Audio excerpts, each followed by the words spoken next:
Are we feeling better about our 1-0 win against Haiti?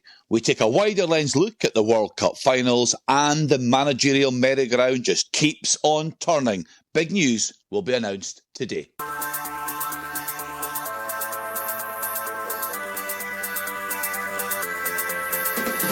Hello, I'm Kenny McIntyre, and this is the Scottish Football Podcast. All the news, views and analysis you need on Wednesday, the 17th of June. And it's been a World Cup finals of fancy teams slipping up. It's full time and Scotland have the victory.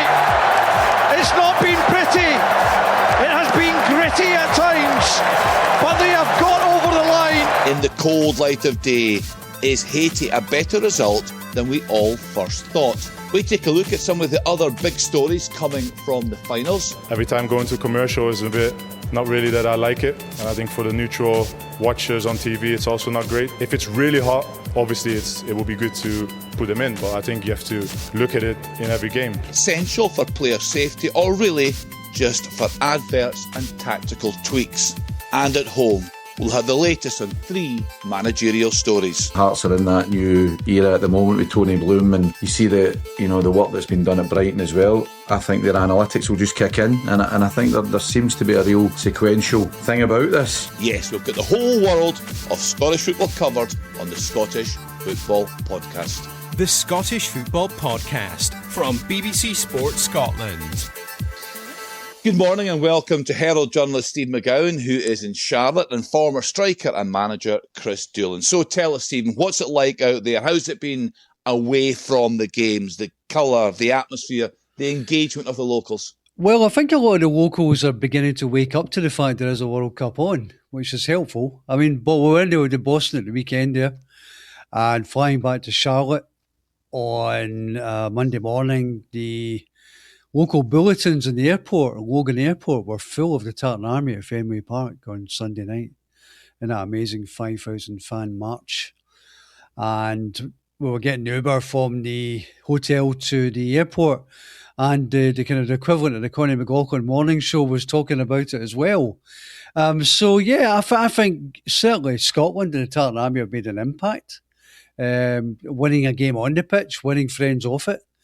And I think more broadly, I think today has been certainly yesterday was a terrific day for the World Cup. I think you look at Mbappe, you look at Messi, and I think it's beginning to liven up a bit now, Kenny, and I think people are beginning to get wise to the fact this is happening. What have you made of it so far, the finals, Kris? You enjoying it? Yeah, I've loved it. Like, the fact you can put the telly on and watch football at most parts of the day, from tea time onwards, I suppose. It's difficult, to watch all the games, obviously, because of the timings. I've tried my best to see as much as I can, but the fact that we're in the World Cup is just amazing. I think when I was on with Stephen before, I couldn't believe that there was no atmosphere in America. It's strange to think that nobody was talking about it, because over here it's been the biggest thing that's ever happened. So it's good to hear now that there's actually starting to be an atmosphere, but I think that's down to the Tartan Army. It's got to be, because you see the videos coming back. It looks absolutely brilliant. I wish I'd went now. Yeah, me too. Some magnificent videos coming back. You're right. Everyone seems to be embracing it, and a lovely atmosphere. Watching the news last night, everyone mingling so well. So much praise, as Stephen said, for all the Scotland fans out there. I was presenting in the studio with Willie Miller, Stephen, for the Haiti game. Very mixed emotions, I have to say. Delighted, of course, with the win, but concerned with the performance. In the cold light of day, where are you on that? I think two things can be true at once, Kenny. I think you can be delighted that Scotland have won their first World Cup game in 36 years, the first opening day game in the World Cup since New Zealand in 1982. But you can also think that the team can perform better. I think that's fair enough. I think there was a lack of control, particularly in the second half, in the latter stages. I think what's interesting about that is how much of that was maybe nerves and a bit of trepidation, because, okay, this current team can't know anything about what happened in the 80s and 90s. Most of them weren't born. But they have been through 2 Euro tournaments where they haven't won a game. And I think there was maybe an element of just they knew the proximity that they were at of winning that game, and they'd been told it was a must-win game, because I think we all felt that Haiti was the one that absolutely they had to get the points in. And they did it. And I think that should override a lot of the negativity, which actually, I think, to get back to your basic question, has been kind of, slightly put in perspective by the fact, if you look at it, Czech Republic, Switzerland, Brazil, Turkey, Netherlands, Belgium, Spain, all of them were short odds favourites to win their games, and they didn't. And in fact, very few, more today with Spain and so on. It looks like Austria are going to win as well, but very few European teams have been winning their games. So I think with the cold light of day, it's not as bad a result as everybody thinks. I mentioned the word concern in my question to Stephen, Kris, but I should also say frustration, because when I'm watching Scotland, I know how good this squad is, yet even going back to our qualification campaign, for me, there was just too many lacklustre performances, nights when we got away with it. What are your thoughts on it? I think Stephen hits the nail on the head when he says both can be true. I do think it's a better 3 points than it was initially. When you see, across the tournament now, I don't know how many pundits I've heard say on the TV, it's the day of the underdog, or it's the tournament of the underdog. We need it to be. We almost have to believe in that. I would have taken 3 points in any way, shape or form. I think everybody in Scotland would have taken 3 points. There's no easy games. And I think Steve Clarke made that clear before he went, that I think I heard Nacy talk about it as well, that it doesn't matter who you come up against, it won't be easy. And I think you've seen that for the players. There was an element of fear near the end of the game. We're leading 1-0, don't throw it away. Haiti were a good side. They outplayed us most of the game. They outplayed us.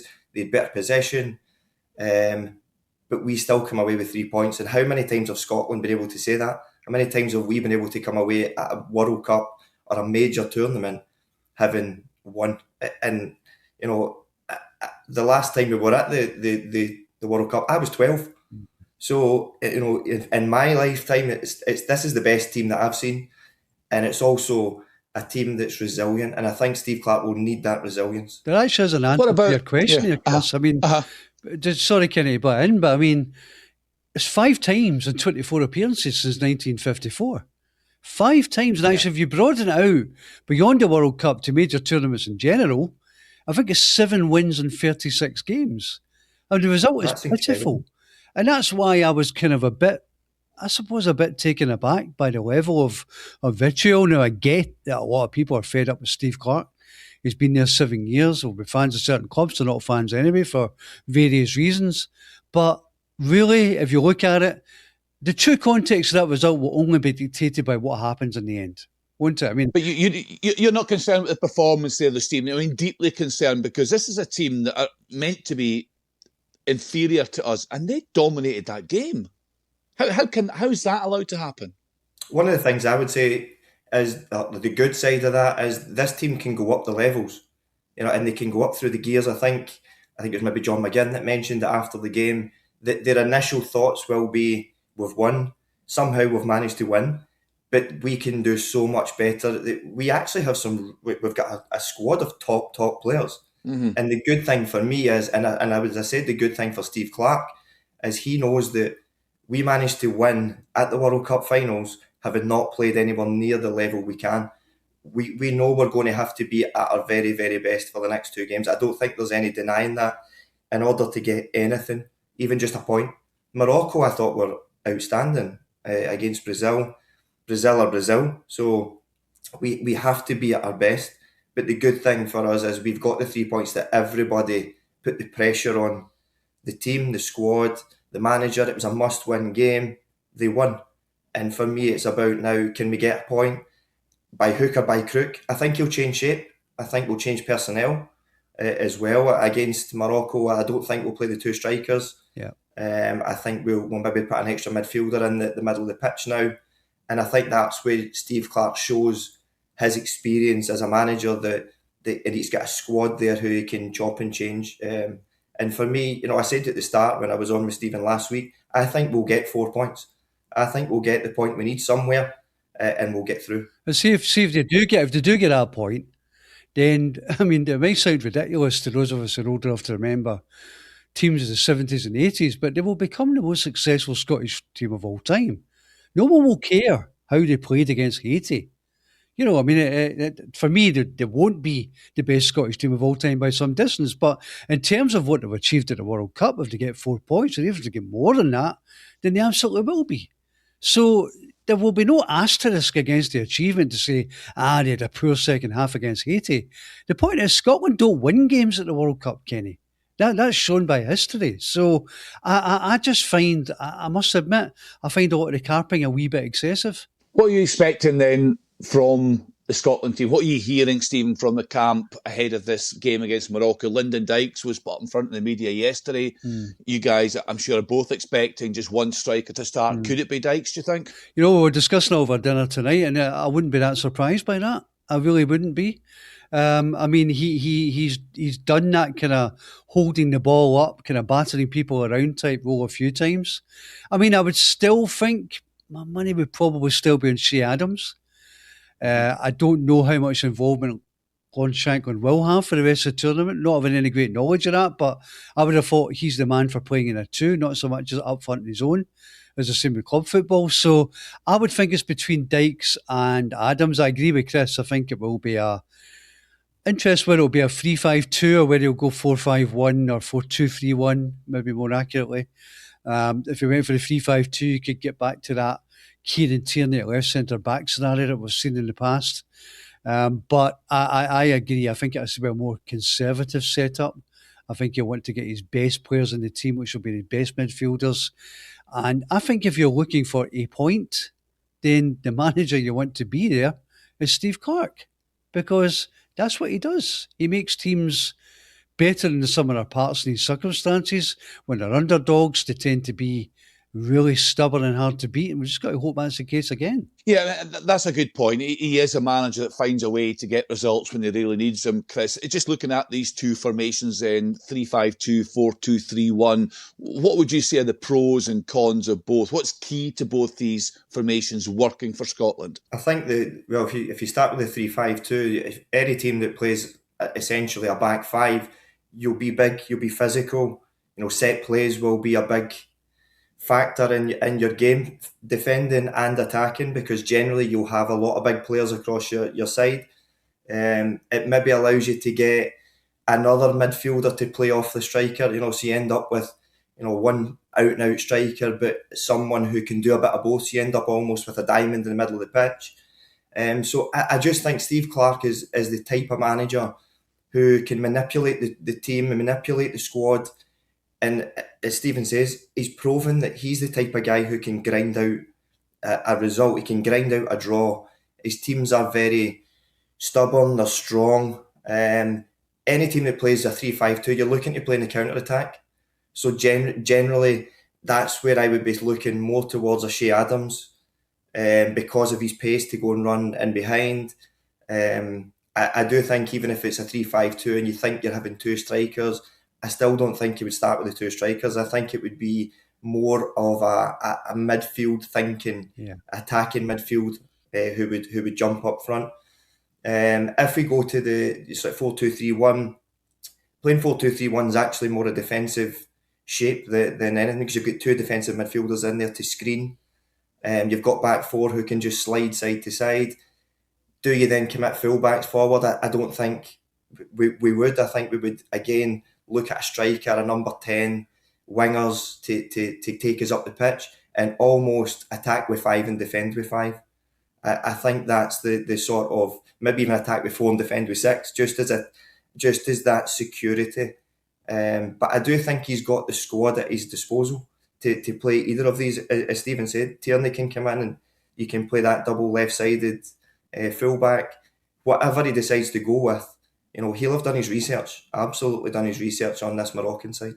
What about the goalkeeping position, Stephen? Would you anticipate any change there? Nah, can't see it, Kenny. Can't see it. I suspect the jersey is Angus Gunn's. I mean, there was one nervous moment, obviously, when Grant Hanley did really well against Haiti. But I think the jersey is probably his on the basis of the last 2 or 3 tournaments.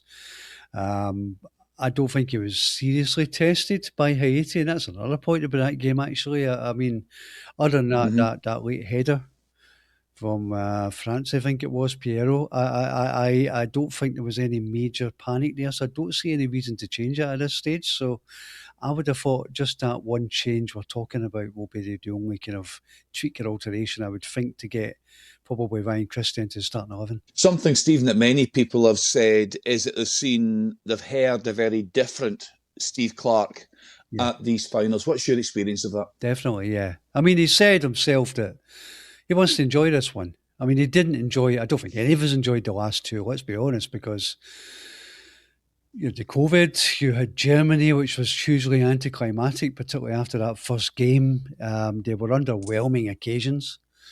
And I think that was partly, I think there's probably an admission that was partly because Steve Clarke wasn't enjoying it as much as he should be either. So I think he's come to this finals. He is allowing the players and his own family are over in numbers. He's allowing the players to see their family in downtime. I think the SFA looked at it, Kenny, and felt, well, what can we do differently this time that can make things better and make the players a bit more balanced in terms of their working time and their downtime.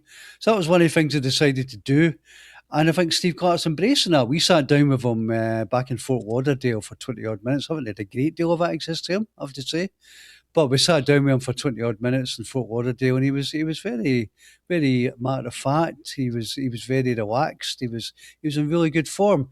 But that's all contingent on results, isn't it? You know, if things go wrong against Morocco, then it might not be quite so relaxed. But so far, I would say so good. So take us into the stadium then for the Haiti game, Stephen, and these hydration breaks. There's been so much chat around them. I've watched some of the games in the telly, and some of the pundits are saying in certain games they just weren't required. The temperatures didn't require them. So a good addition, do you think, to the finals? I suppose it'd be an integrity issue if you didn't have them for everyone, wouldn't there? But look, I mean, I think we've all got the same cynicism, Kenny. I think we've all got the same suspicion. It's a television ad break dressed up as player safety. I think what surprises me about it, I find it quite bizarre, is that why are they not stopping the clock for that hydration break? I mean, I've just think they allow the clock to run on and then they add on 5 minutes at the end of the half. I'm thinking, well, why? Why don't you just stop it? You get it bang on instead of this kind of like sort of vague kind of added on time at the end of the half. And the other contradiction about it as well, someone made the point to me today, was that, we've seen IFAB changing things in terms of the rules to try and improve the flow of the game. Aaron Hickey was penalised for not taking a throw-in within 5 seconds, for example, against Haiti. So they want to speed things up. But equally, you're slowing the game right down and the tempo of the game by effectively allowing this kind of tactical break for hydration, as they put it. And that's a bit of a contradiction to me, that. We'll return, guys, to the World Cup shortly for your predictions. But let's focus on the domestic scene. And I think, Stephen, it might be quite interesting for the listener to hear how a story develops. So there had been rumours for a while, as we know, that there could be changes at Rangers. There was talk of Derek McInnes. There was talk of Steven Gerrard. So I took a call Saturday morning saying, look, things are developing very quickly with Derek McInnes. I put it into our work group chat. And of course, you know what it's like. You're trying to actually stand the story up. I didn't have enough, to run that story. Next message, Sunday morning, I'm told, look, deal is done. Again, you're trying to get that story out. We believe today we'll get official confirmation that that's been done. As a guy seeing you break an awful lot of stories, just tell us what your experience of this story has been and actually how challenging it's been with you being out at the World Cup finals. Yeah. It's funny. I don't think people... I remember that in Qatar, actually. I was out there for 3 weeks and Rangers were looking for a manager then. It was November, so needless to say, of course Rangers are looking for a manager because, autumn's here when the leaves fall from the trees and Rangers are looking for a boss. And they've avoided that this time, I think, with what is probably a win-win scenario with Danny Rowe going, on good terms for both sides, I would think. But yeah, it's difficult because you are in a bubble. You're in a World Cup bubble and you get all these texts saying, oh, I'm hearing this, you're hearing that. And you're thinking, well, it's, if we're going to move on to Motherwell and Hearts, then I'd be struggling with that stuff at the minute because you really are in this kind of like World Cup world and it's difficult to keep on top of it. But there was a necessity to do that. And of course, some of the people involved in the deal are out here anyway. Yes. Andrew McKinley, the Hearts chief executive, is also the SFA vice president. So, timescales for messaging some people are not as difficult out here, but it's a complicated business because, with a 5-hour time difference, really we've got to get our work done in the first half of the day because by 4:30 you're past deadlines. So, it definitely adds a layer of complication you could do without to a story which is already, as you found, Kenny, fairly vexing anyway. Yeah, it's been a challenge, I have to say, Kris, but we're there now and we can move on to the implications, for Hearts with that and where they go. There's some news on that. As Stephen said, I think most Rangers fans will see this as win-win. I remember Andy Halliday on Sports Sound, final day of the league campaign, and he said, look, I just never, ever call for managers' heads, but he said on that day he just didn't think that Danny Röhl was the right man to take Rangers forward. What are your thoughts then of what's happened over the past few days? So we're expecting Derek McInnes to be announced today, and we hear this term, a good fit for a football club. Do you see Derek McInnes has been that for Rangers right now? Yeah, and I think first of all, I think you see how quickly the deal was done suggests how much Rangers actually want Derek McInnes. And this to me isn't something that they just thought up overnight, and it was just a case of, Danny Röhl's going to leave. I think Derek McInnes, the admiration for Derek McInnes, probably from the Americans at Rangers and the wider fan base of Rangers, has probably been happening for a long time. And he's probably been tipped behind the scenes to take over Rangers at some point. What I think for Derek McInnes is he is probably the perfect fit.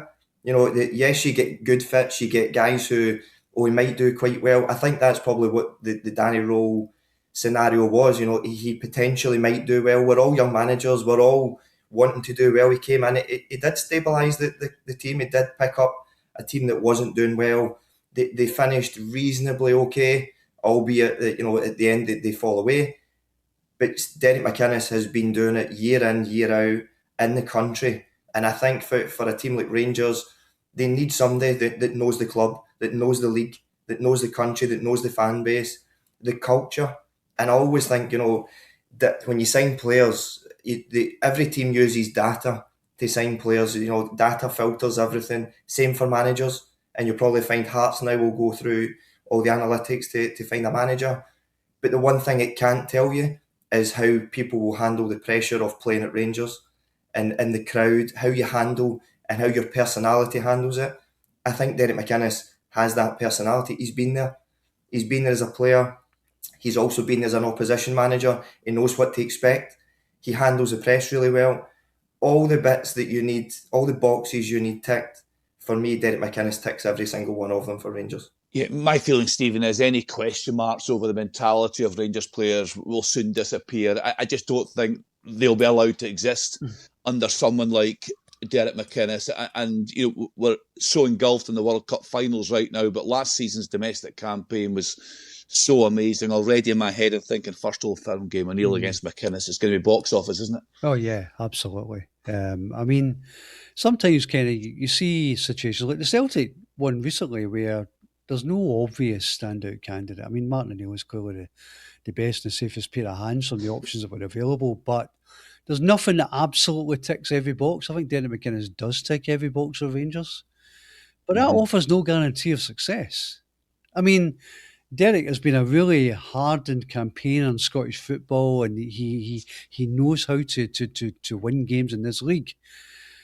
But that doesn't mean they're going to automatically topple a Celtic team that won like 14 of the last 15 seasons. So he'll know he's got his work cut out. I think it's interesting that they're going down a more Scottish route in terms of signing players. It makes sense, therefore, to have a manager who's similarly minded. So I think you're going to see Rangers kind of like getting back to basics in a lot of ways. It's going to make for a really fascinating war of attrition, I think. Yeah, so Kris, as we record this at 6:30 in the morning, we're expecting Derek McInnes to be announced today. So, of course, the vacancy at Hearts. Again, our understanding is one candidate was interviewed yesterday. 3 more will be interviewed over the course of the coming few days. Is there the obvious one that, of course, was strongly linked when Derek McInnes got the job? I believe he was certainly the first choice of some members of that Hearts board, and that is John McGlynn. And obviously, apologies to Falkirk fans, but he's a standout, isn't he? Oh, he's got to be. I think, if you're looking again for the reason that Hearts took Derek McInnes and is his knowledge of Scottish football. I think they were crying out for somebody to come in, stabilise the club, use all the analytics, but still win games in the country. And I think that's what it's down to. You can use all the data you want, you can use all the fancy technology, but ultimately the manager, the players, the staff, they need to know the country and the types of games they're going to come up against. That's why Derek was so successful, I think, at Hearts, because he knows the league inside out. John McGlynn, to me, is exactly on the same path as Derek McInnes in terms of that knowledge. What he's done with Falkirk over the last few years has been amazing. He picked them up, I don't know, within mid-table or something in League One, and they're now in the top 6 of the Premier League. You don't have to always overlook these guys to go abroad. And even in terms of data, because the analytics absolutely will be used at Hearts for sure. But John McGlynn will score really well on the analytics just because he has been so successful. But what he also has, like I go back to Derek McInnes, you don't know how somebody's personality will deal with that pressure until they're actually there. I think John McGlynn, he's been at Hearts previously. He understands the club. He understands the league. I think he'd be a terrific signing, and you would always get me back in the Scottish guys because, I think they've proven when they've been given an opportunity at the big clubs that they can handle it. I think. Let me ask you. Yeah. So, Steve, jump into this team. I just wanted to put that just when Kris raises that point, because Motherwell, of course, that we believe they are down to short list. You would think they'll go down the foreign route again. That's certainly what people are expecting, and we're seeing more of that in the game, Kris, aren't we? Now we welcome foreign coaches, new ideas, new energy to our game. But is there a slight concern among more established Scottish managers about the road that some of the clubs are going down now? It's getting tougher for guys. You might think, look, he's free at the moment, he's getting in the mix, and they're not. Yeah, and I think what you'll find in most clubs is if a Scottish manager is successful, they'll recruit another Scottish manager when he moves on. If a foreign manager is successful, Motherwell will see that blueprint and want to recruit a manager of that same blueprint. And they absolutely should, because clearly it came in and he done, Jens was exceptional, absolutely exceptional. It would be a difficult task for whoever goes in after Jens, but Motherwell will want to stick to that type of blueprint. That's what makes me think with Hearts, you've had a Scottish manager, probably one of the, if not the best Scottish managers around. He's been successful for that reason. Do they then jump and go to a completely different thought process? They've done it before. There's no reason that they can't do it again. I just think when it's been a success, sometimes clubs tend to just roll on and try and find somebody of the same sort of ilk, and that's what makes me think John McGlynn should be high on the list for Hearts. Whether he gets a job or not, I don't know. But the same at Motherwell, where Jens was so successful, he came in with a fresh idea. Motherwell absolutely, for me, will go and recruit another manager of a similar background to Jens. Yeah, I would agree with that, Kenny. I mean, I think Motherwell, when Michael Wimmer left for personal reasons, it just wasn't working out. He wanted to go back to his family, and I think Nick Dawes, the recruitment chief in Fir Park, was entrusted with using data to find somebody who was similar to Michael Wimmer, same background. And they benchmarked Jens Bertolaska against other managers in the Premiership, and my God, they struck gold with him. I mean, can you keep doing that? That's the question, isn't it? You'd have to go some to find another Jens Bertolaska. But the question with Hearts you'd have to ask is, well, what did Jamestown Analytics think about this? Do they think they should go for another Scottish manager? Or do they think, actually, no, we need to broaden things out a little bit more now? I think what the main thing for Hearts will be finding someone who absolutely buys into that model and what they're trying to do. Yeah, interesting few days ahead as both these club stories develop. All the news, of course, on Sports Sound of BBC Radio Scotland and right across the website. So let's return to the World Cup finals. It's prediction time. One rule, no messing about here. Stephen, you can kick us off. Kris, you can follow. And remember, there's loads of World Cup content and podcasts across the BBC, including the Scottish Football Podcast. Just search World Cup on the BBC Sounds app. So, will Scotland go through? Stephen? Yes. Yes. Aside from John McGinn's goal, your moment of the World Cup finals so far? Well, Messi hat-trick. That's it. Ben Doak celebrating when he ushered the ball out for a goal kick.